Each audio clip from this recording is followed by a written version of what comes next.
Hello, dear kids. Today's story name is The Journey to the Valley of the Jinn. Once upon a time, a brave and kind princess named Arma sat upon a magical flying carpet with her Jinn brothers, Chanko and Manko. They soared high above the clouds, heading toward a mysterious land called the Valley of the Jinn. Below them, Baghdad looked tiny like a toy city. The wind was cool, the clouds sparkled with sunlight, and the princess's heart filled with excitement and courage for the great adventure ahead. As the golden sky shimmered, Chanko asked, "Princess, are you not afraid?" Princess Arma smiled brightly and said, "I am with my brothers, and I trust you completely." Chanko nodded and pointed to the tall brown mountains below. "Beyond these lie the Valley of the Jinn," he said. Soon, the carpet began to descend gently near a spring surrounded by green hills. When they landed, a handsome young man appeared suddenly before them. He looked serious and asked why they had brought the princess to this place. "This is our elder brother Chatko," Chanko introduced politely. Princess Arma bowed her head respectfully and smiled. Chatko's eyes softened. "If Baba Yani has invited you," he said, "then you are our guest and we will honor you." The princess replied kindly, "Everything in this world fades. Only God's name remains forever."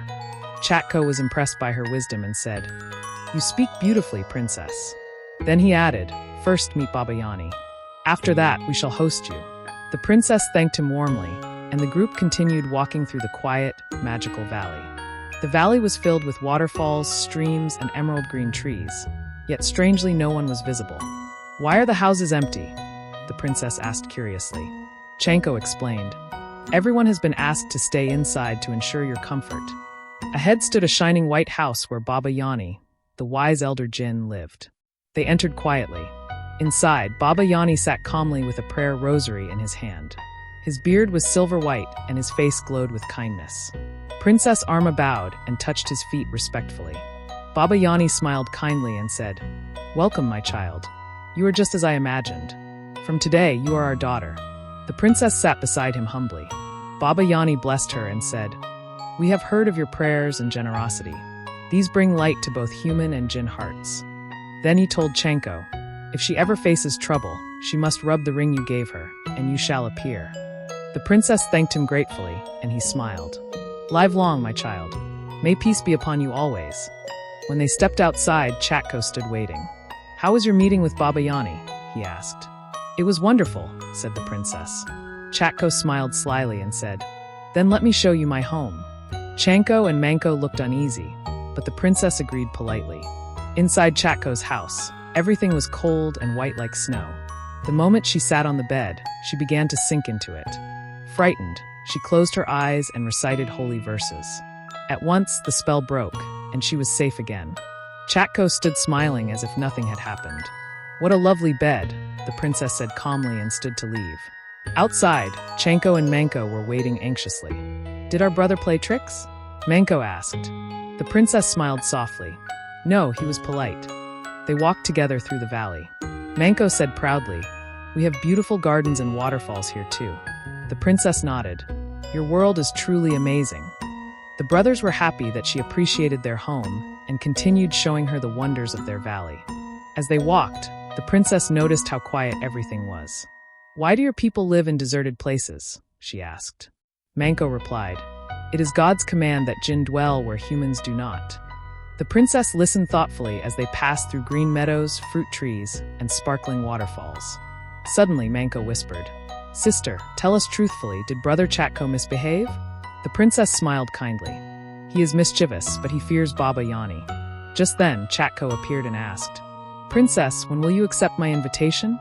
The princess hesitated. "Perhaps another time," she said gently. But Chatko insisted, "You came by our will, and you will leave by our will." Chanko and Manko grew angry. "Brother, that is unjust. Baba Yani himself permitted her to leave." Chatko ignored them. The princess calmly said, "Do not argue. I will accept his invitation. No harm can come under Baba Yani's protection." Her words made Chatko silent for a while. The brothers quickly prepared the carpet, and they all began their journey back toward the princess's homeland. As the carpet floated above the shining valley, Chanko asked softly, "Sister, how did you find Baba Yani?" The princess smiled. "He is wise, kind, and full of faith." Manko added, "Do not mind our brother Chatko's behavior. He is just stubborn," she replied. Tell Baba Yani to teach his eldest son how to host guests politely. The brothers laughed quietly as they flew through the golden sky. Soon, the garden of Arma appeared below, glowing with its peacocks, deer, and colorful birds. Amina, the princess's friend, was waiting anxiously. "Oh, princess, I've been so worried," she cried, hugging her. The princess smiled and handed her the flying carpet. "If you wish to visit the Valley of the Jinn, this will take you there." Amina gasped. "You truly went there?" "Yes," said the princess. "I met new friends and perhaps one enemy. But goodness always wins." When she reached the palace, her father was waiting. "You went where?" he asked in surprise. She told him everything. The king frowned but forgave her curiosity. The next morning, Princess Arma went to her garden to give charity as usual. Suddenly, Chatko appeared again, smiling strangely. "Yesterday's invitation is still open," he said and grabbed her hand. Chanko and Manko rushed forward. "Brother, stop. She is our sister." But Chatko declared, "She will live with us in the Valley of the Jinn." The princess stood firm. "I am your sister. Jinn Baba called me his daughter." Then she called, "Baba Yani, help me." A powerful wind blew. Baba Yani appeared, furious. Dear kids, with this today's story comes to an end.